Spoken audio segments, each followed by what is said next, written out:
ওয়া বিরহমাতিহি, এই রহমতের ব্যাখ্যায় আব্দুল্লাহ ইবনে আব্বাস বলেন ওয়া বিরহমাতিহি, আল্লাহ যে এখানে রহমত বয়ান করেছেন, এই রহমত দ্বারা দুনিয়ার অন্য কোন নবীকে বুঝান নাই। আল্লাহ যে 24,000 পয়গম্বর পাঠিয়েছেন, এই সব পয়গম্বর কি আল্লাহ কোন নবীকে উদ্দেশ্য করে বলেন নাই। ওয়া বিরহমাতিহি দ্বারা আমার আল্লাহ তার হাবিব, তার বন্ধু মুহাম্মাদুর রাসূলুল্লাহ সাল্লাল্লাহু আলাইহি ওয়াসাল্লামকে বুঝিয়েছেন। কোন সুবহানাল্লাহ। এ ভাই, যদি আপনি আমাকে বলেন হুজুর এখানে নবীর নাম রহমত, আপনি কেমনে বুঝলেন? আল্লাহ রাব্বুল আলামিন কুরআনুল কারীমের অপর জায়গায় বলেন ওয়া মা আরসালনাকা ইল্লা রাহমাতাল লিল আলামিন। কোন সুবহানাল্লাহ। তাহলে রহমাতাল লিল আলামিন, এখানে রহমত আছে না নাই? আর ওইখানে ওয়া বিরহমাতিহি আছে না নাই? আল্লাহ রাব্বুল আলামিন যেখানে তার হাবিবকে বলেছেন ও আমার হাবিব, ও আমার বন্ধু, আমি আপনাকে রহমত বানিয়ে দুনিয়ায় প্রেরণ করেছি। কোন সুবহানাল্লাহ। এখন প্রশ্ন হলো, নবীর শানে আল্লাহ বলেছেন ওয়া মা আরসালনাকা ইল্লা রাহমাতাল লিল আলামিন, আবার আল্লাহ রাব্বুল আলামিন নিজের প্রশংসায় মগ্ন হয়ে বলেন আলহামদুলিল্লাহি রাব্বিল আলামিন। তাইলে আলহামদুলিল্লাহি রাব্বিল আলামিন। অপর জায়গায় বললেন ওয়া মা আরসালনাকা ইল্লা রাহমাতাল লিল আলামিন। তাইলে যেখানে আল্লাহ তার নিজের শানে রব্বিল আলামিন ব্যবহার করেন, আল্লাহ বলেন ও আমার হাবিব বন্ধু নবী গো, আমি আল্লাহ যেতটুকু বাউন্ডারির জন্য রব্বিল আলামিন, আমি আপনাকে ততটুকু বাউন্ডারি এলাকার জন্য রহমাতুল লিল আলামিন বানিয়েছি। কোন সুবহানাল্লাহ। এখন যদি ঈদে মিলাদুন নবী কোরআনের মধ্যে পাইয়াও কোন মানুষ অস্বীকার করে, আমি মনে করি রে কপাল পোড়া, তোর মতো কপাল পোড়া আর কোন বান্দা হতে পারে? আল্লাহ কেমনে বুঝাইব কথা কম। এখন আরেকটা আছে বুঝানোর সিস্টেম, বড় বড় 3 হাত লম্বা লম্বা মগুল লইয়া খালি পাশার ভিতরে বাড়ি দেওয়ান আর বুঝানি যে এটা ঈদে মিলাদুন নবীর আয়াত। কথা বলেন ঠিক কিনা? এই ছাড়া কোন পন্থা আছে? কারণ সুন্নি উলামায়ে কেরামরা কোরআন দিয়ে বুঝায়, বুঝে না, হাদিস দিয়ে বুঝায়, বুঝে আসে না। এরপরে দেখেন ঈদে মিলাদুন নবী বলেন, নবী ঈদে মিলাদুন নবী করেন নাই, সুতরাং আমরা ঈদে মিলাদুন নবী করব না। আজকে কলজেটা ফাইটা যায়, কলজেটা ফাইটা যায় কার কাছে কম? ইস্যু কয়টা দেখেন। সুন্নিরা আর কত আন্দোলন করবে, এদিকে লামাযহাবীদের সাথে, এদিকে ফ্রান্স নিয়া, আর এদিকে আমাদের সমাজের লেবাসদারি কিছু মৌলবীদের ব্যাপারে কথা বলতে হয়। আমরা কয়টা বিষয় কথা বলবো? কথা বলেন। আমরাও তো চাই। এখন কি দলাদলি সময় আছে? দলাদলি সময় আছে? যেখানে মুসলমান মুসলমান মারামারি করতেছে, এদিক দিয়া কাদিয়ানি সে গেইনার হয়ে যাচ্ছে। কথা বলেন ঠিক কিনা? কাদিয়ানি সে তার নিজেকে নবী দাবি করলো, কি করলো? তো মুসলমান তো কাদিয়ানি ব্যাপারে কথা বলতেছে, আমাদেরকে বলে আমরা নাকি মাজার পূজারি। কি কয়? আচ্ছা, মাজার কি পূজা হয় না জিয়ারত হয়? ওরে কপাল পোড়া, তুই কি তোর মার কবরের সামনে যায় পূজা করস? তুই কি তোর বাবার কবরের সামনে গিয়ে পূজা করস? তাই কইব না আমি জিয়ারত করি। তো আমরা বাবা শাহজালালের মাজারে গিয়ে কি পূজা করি? কথা বলেন না, জিয়ারত করি। তাহলে মাজার পূজা যারা বলে, যারা আমাদেরকে মাজার পূজারি বলতে চায়, খোদার কসম করে বলি রাগ করবেন না, রাগ করবেন না। বাবা শাহজালালের উত্তরসূরি আমরাই একদিন আল্লাহর জান্নাতের অংশীদার। কথা বলেন ঠিক কিনা? বাবা শাহজালাল যদি জান্নাতে যায়, শাহপরান তাদেরকে জিগান, এদেরকে জিগান বলে শাহজালাল কি জান্নাতি না জাহান্নামী? অবশ্যই জান্নাতি। তো শাহজালাল জান্নাতি হলে শাহজালালের উত্তরসূরিরা কি জাহান্নামী? কথা বলেন। তাদের যুক্তিতে যুক্তি, আর কোনো কথা আছে? এরপরে আসেন ঈদে মিলাদুন নবীর ব্যাপারে বলে, যেহেতু আজকে ঈদে মিলাদুন নবীর মাহফিল সাজিয়েছেন, ঈদে মিলাদুন নবী কোরআনে আছে, কোরআন থেকে সাবিত করলাম। এখন আসেন নবীজির হাদিস থেকে। নবীজি আমার ঈদে মিলাদুন নবীর দিন রোজা রাখতেন। কি রাখতেন? দেখেন নবী রোজা রাখছে, এটা নিয়ে উসুলকানি আছে না নাই? কয় নবী যদি রোজা রাখেন, ঈদের দিন রোজা রাখা হারাম। কি? ঈদের দিন রোজা রাখা তাহলে নবী যদি নবীর জন্মদিন রোজা রাখে তাইলে নবী তো হারাম কাজ করছে, কোন নাউজুবিল্লাহ। আল্লাহ কি কইতাম, দেখেন মেধা কোথায়। কয় ঈদে মিলাদুন নবী যদি ঈদ হয় আর ঈদের দিন রোজা রাখা হারাম মাকরু, তাহলে সুন্নিরা এটা কোন ঈদ যেই দিন নবী রোজা রাখলেন আর সুন্নিরা পোলাও কুমড়া ভালো ভালো খাবার ঘরে খায়, তাহলে নবীজির সাথে ঈদে মিলাদুন নবী উদযাপনের সুন্নিদের কোনো মিল নাই। তারা কি বলে? আমি বলি কপাল ফোড়া, রোজা রাখা বৎসরে রোজা রাখা 5 দিন হারাম। কয়দিন? কয়দিন গণেন। পবিত্র ঈদুল ফিতরের দিন, ঈদুল আজহার দিন কয়দিন হলো? কয়দিন? এরপরে ঈদুল আজহার পরে আরো 3 দিন, এই 5 দিনকে বলা হয় জিয়াফত। কি বলা হয়? আল্লাহ রাব্বুল আলামিন এই 5 দিন নবীজির খাতিরে বান্দাকে জিয়াফত করিয়েছেন, মানে মেহমানদারি করিয়েছেন। কি করেছেন? মেহমানদারি। এই 5 দিনের খাবার দাবারের কোনো হিসাব আল্লাহর কাছে নাই। এখন শিক্ষিত সমাজ আপনারা বলেন, এই 5 দিনের মধ্যে কি ঈদে মিলাদুন নবী আসেনি? বুঝা কইছেন? বুঝা কইছেন? এই 5 দিনের মধ্যে ঈদে মিলাদুন নবী আসেনি।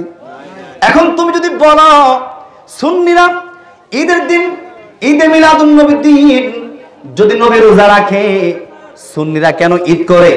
আমি বলবো কপাল পোড়া, সুন্নিরা ঈদে মিলাদুন নবীর দিন রোজা রাখা হারাম এটা জেনে কোনদিন ঈদে মিলাদুন নবী করে? সুন্নিরা মনে করে নবীকে আল্লাহ রাব্বুল আলামিন এই দিনে দুনিয়ায় পাঠিয়েছেন, যে নবীর কারণে দুনিয়া হলো, আসমান জমিন লৌহ কলম চন্দ্র সূর্য সব কিছু হলো। যেই নবীকে পাইয়া 18,000 মাখলুকাত খুশি হয় নাই একজন, তিনি হলেন মিস্টার ইবলিস। কে হয় নাই? ইবলিস কি ভালো ব্যক্তি? ফিসাব আল্লাহর ওলি? কিন্তু সব মাখলুক খুশি। সব মাখলুক কি খুশি? এখনো সমাজের মধ্যে ওই ইবলিসের চেলাপেলা আছে না নাই? আছে না? দেখেন আপনি আজকে এখানে ঈদে মিলাদুন নবীর মাহফিল করতেছেন, তারা কানাঘোষা করতেছে। কি করতেছে? কানাঘোষা। জ্বলতেছে। কি করতেছে?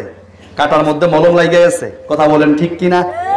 যত জ্বলবে জ্বলতে দেন, সুন্নিদের নবীর ভালোবাসা অন্তরের মধ্যে জ্বলা বাড়তেই থাকবে। কথা বলেন ঠিক কিনা?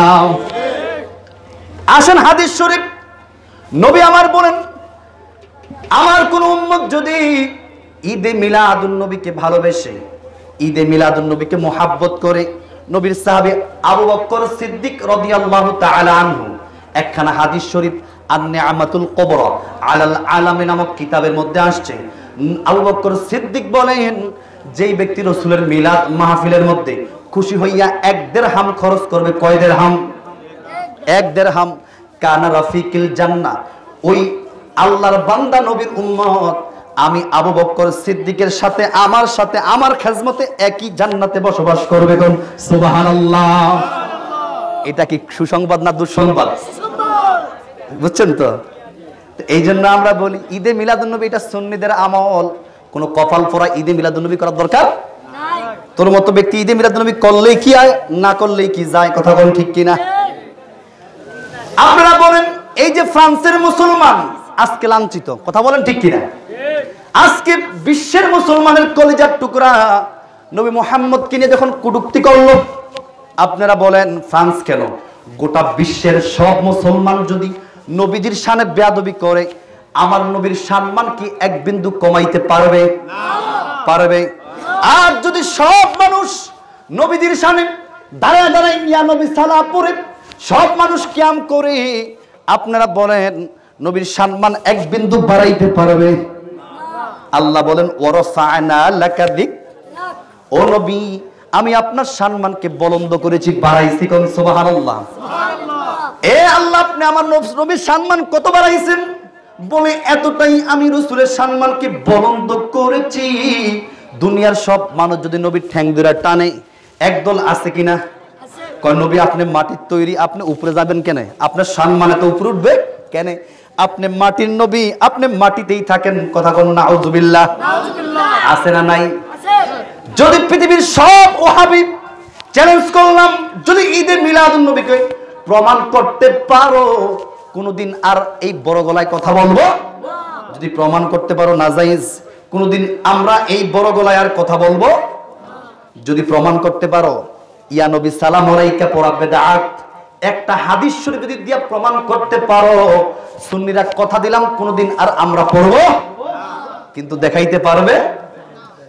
এই জন্য বলি, ও সুন্নি মুসলমান, আপনার আশেপাশে অনেক দুশমন রাসূল আছে, কথা কোন ঠিক কিনা? যদি আপনাকে বলে মিলাদুন নবী কোথায় পাইলা, সিরাতুন নবী করো, কি করো? সিরাতুন নবী। আচ্ছা, সিরাত মানে কি বুঝেন তো?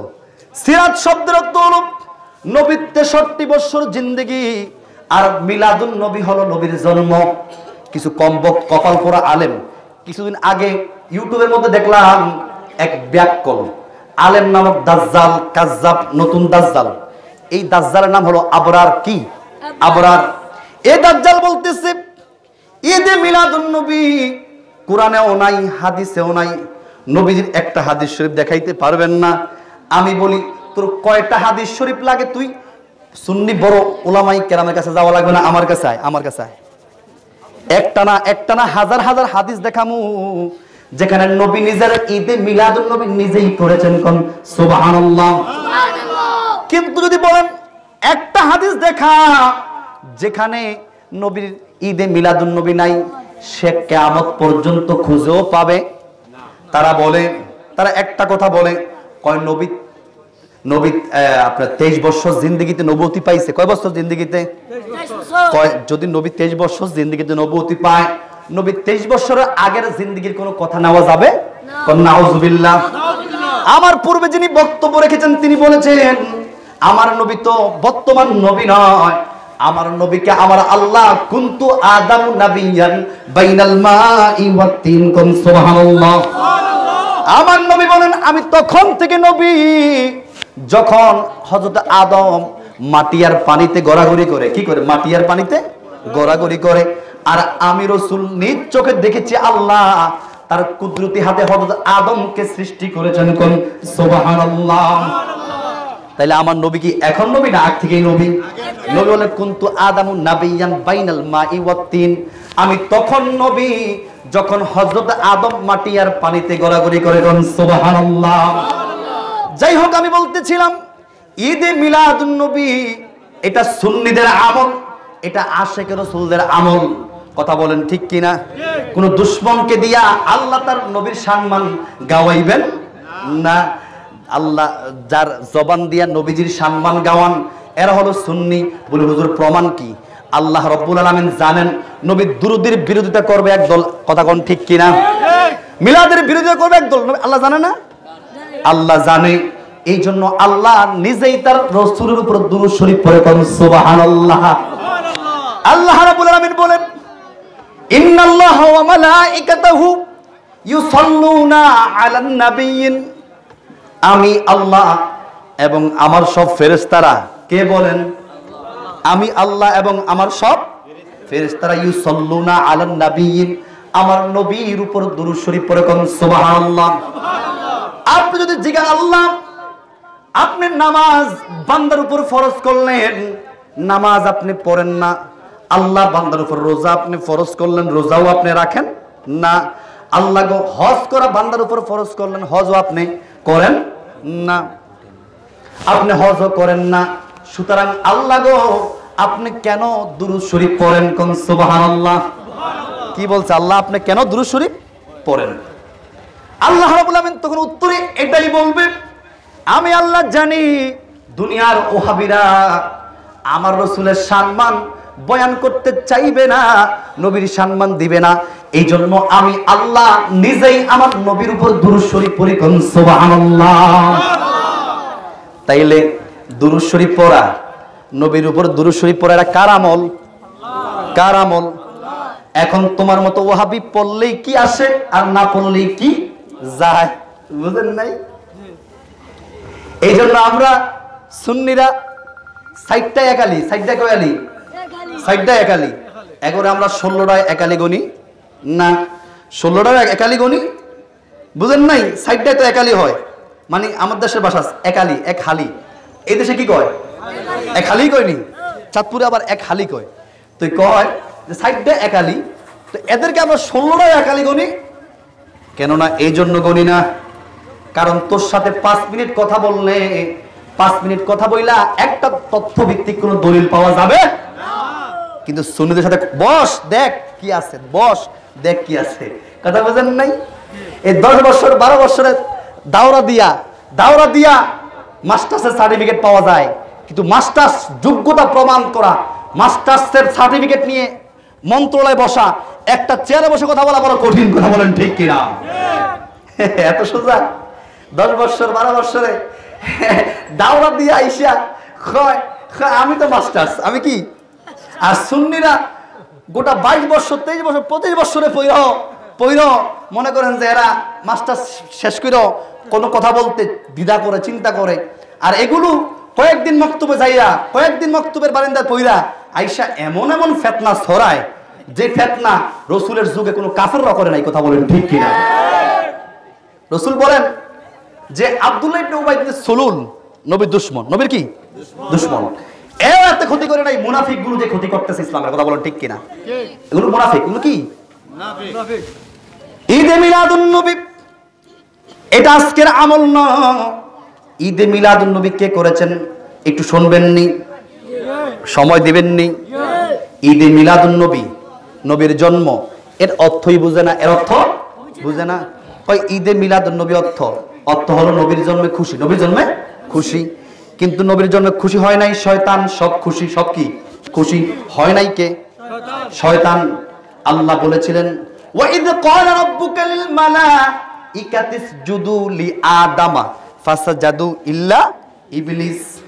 সবাইকে বলছেন আদমকে সেজদা করো, সব মানুষ সব সৃষ্টিকুল আদমকে সেজদা করলো, শুধু সেজদা করে নাই ইবলিস।